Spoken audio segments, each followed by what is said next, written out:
Welcome to this module in this course of React. I'm going to say it right away, this module is optional. If you already know next generation JavaScript, so things like arrow function, let const, and so on, you may very well skip this module. This module is for you if you know JavaScript but have not worked with ES6 or any other version of JavaScript.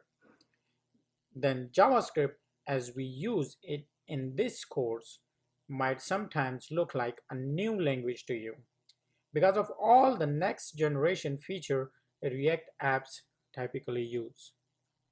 Now I'm not using these next generation feature because I want to show you off or anything like that.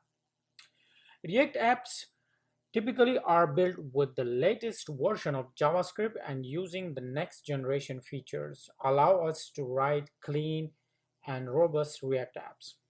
React itself uses a lot of next generation JavaScript features. Therefore, it's important for you to understand all these features and not to be confused by this. Sometimes really strange looking version of JavaScript is evolving quickly, and therefore new features can look different but really allow us as a developer to do more powerful things. This module is for you. I will walk you through the core feature we use in this course so that the code thereafter hopefully looks a bit less strange to you. And again, feel free to skip this module if you already know it. Feel free to always come back to it if you later in this course encounter something that looks strange to you. So see you in the next video of Let's End